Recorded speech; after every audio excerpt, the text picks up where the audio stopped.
Good morning, Santa Clara, and happy Mother's Day.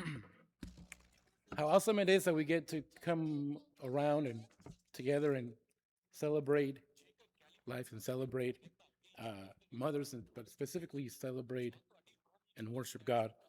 Today, in my talk, I wanted to emphasize parents, specifically just one parent, but we'll get to that one later on.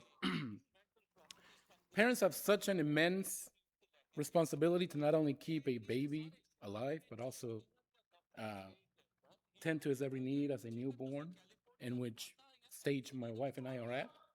Uh, but also to bring them up in the Lord, to allow them to be themselves, to grow into themselves, uh, to teach them right from wrong, to keep them safe among all other things, and all while continuing to provide physical and emotional sustenance.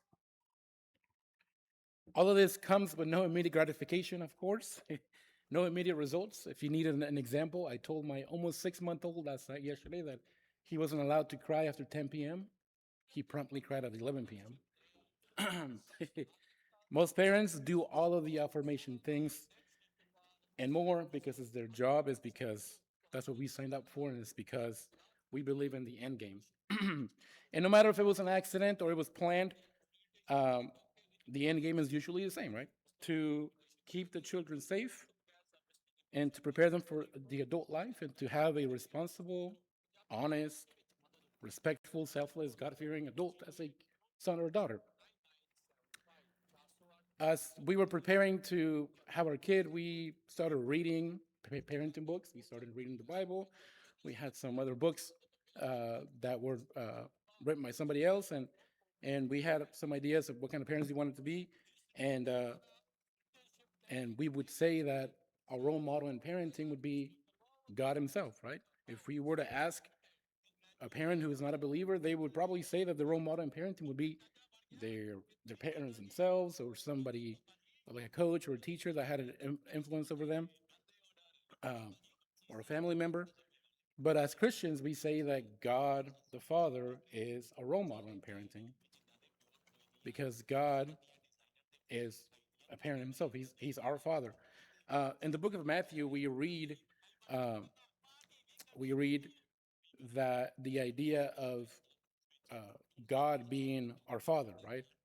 Jesus comes, and throughout the book of Matthew, it gets highlighted that Jesus is trying to reestablish this relationship between God and God's people, and he uses that by the phrase "your Father." We read the phrase "your Father" about 27, 28 times in the book of Matthew, alongside four other times that he says "our Father." Right, so uh, so God is not only a father, but he is a good father, and he is our father. Therefore, he is our example.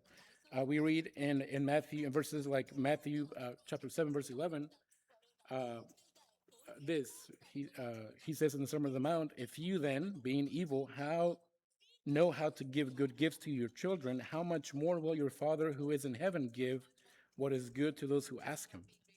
Right? So God is our Father and God is our role model.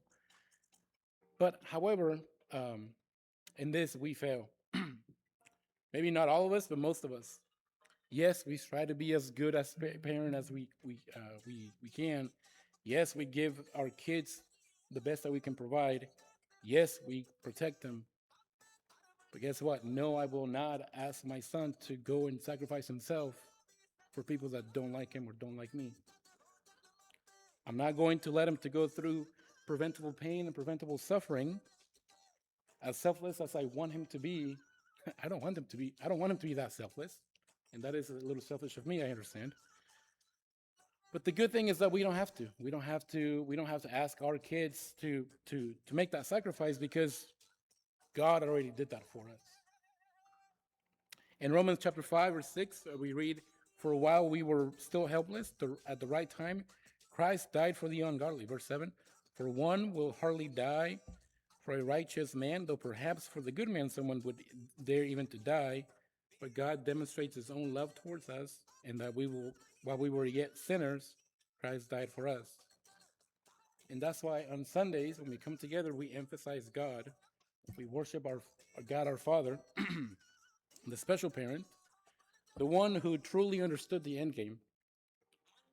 He provided a way for reconciliation between him and his creation by doing what most of us parents would not do and had his own son sacrificed for us.